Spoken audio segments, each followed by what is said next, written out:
Now turns to Part 2. Part 2. Zoe goes to talk to her academic advisor. First, look at questions 11 to 14.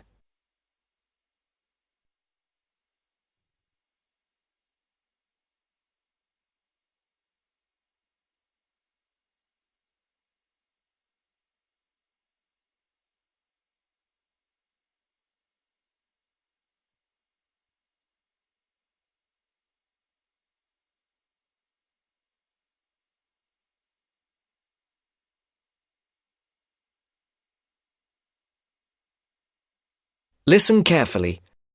How are you getting on, Zoe? Feeling at home yet?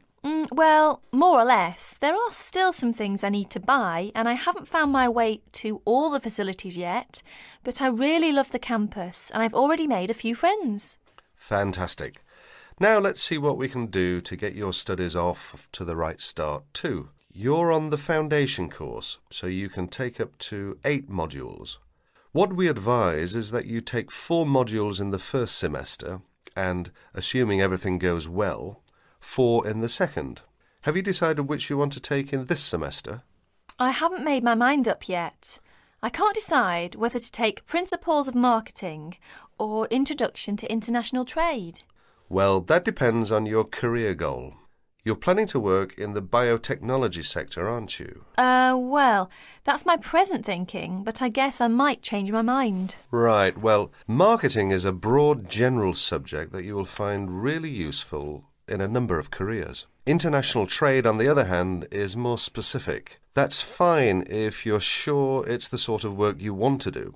A lot of students start off thinking about that option because it seems glamorous, but marketing can also be an exciting career, and there's a wide choice of jobs. Maybe you ought to wait until your career ideas are a bit more definite before you go down that road. Yes, I see. I could take international trade next year, couldn't I? Sure. You could do international finance as well. So, in your first semester, you've got Principles of Marketing, Introduction to Economics, Banking and Finance, and let's see, Principles of Financial Accounting.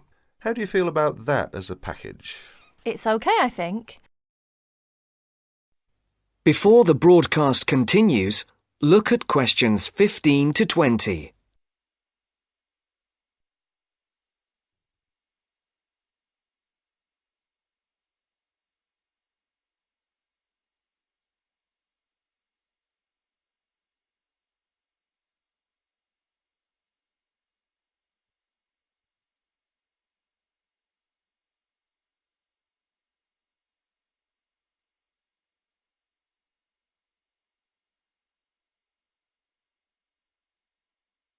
You will now listen to the second part of the talk.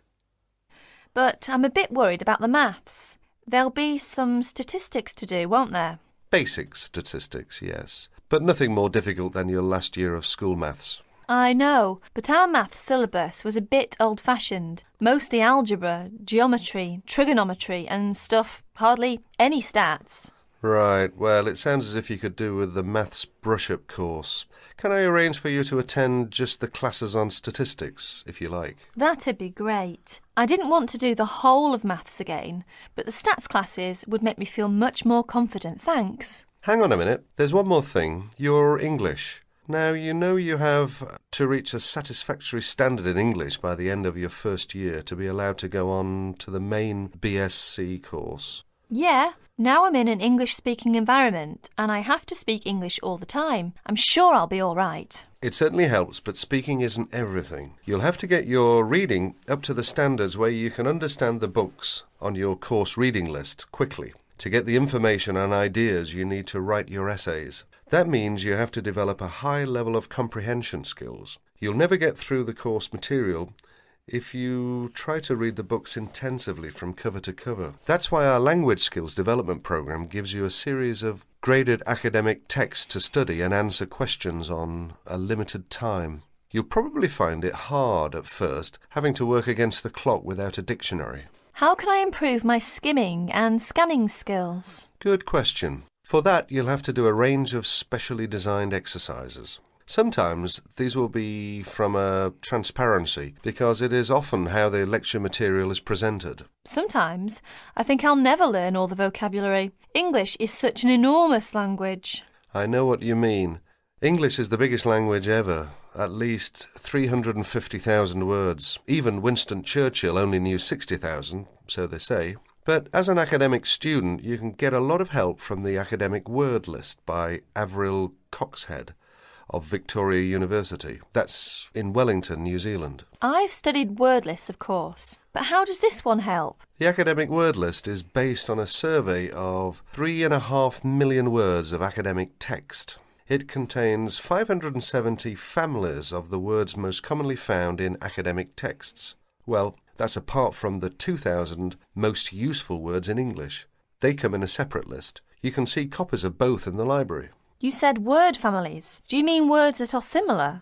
In a way, yes. It means that all the different grammatical forms of a word are listed together, so you can see the nouns, verbs, adjectives, forms with prefixes and suffixes and so forth. It'll be clearer when you look at it. Anyway, Avril Coxhead gives you really great hints about how to learn the words, so it shouldn't be too daunting. The trouble is, I tend to forget the words I learn. Well, there are two ways you can tackle that. First, always try to learn the words in a context. Either learn a whole sentence using a word, or learn a phrase that the word typically comes in. We call phrases like that collocations. That's a new one on me. Collocations. I'd better make a note of it. You do that. You can find collocations in most modern dictionaries. Anyway, as I was saying, there's a second study aid I recommend for vocabulary learning. When you get an assignment, take a sheet of paper and write 4 headings. Words I can use, words I can recognise but can't use, words I'm not sure of, words I don't know. Don't bother with the simple words, of course.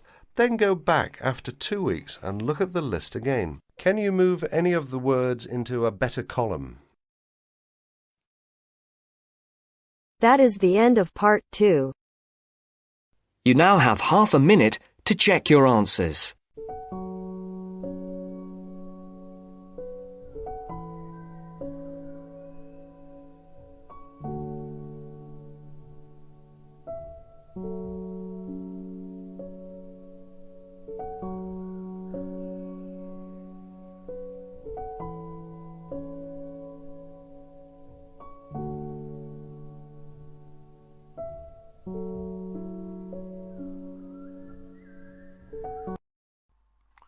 Hi, this is IELTS Bob.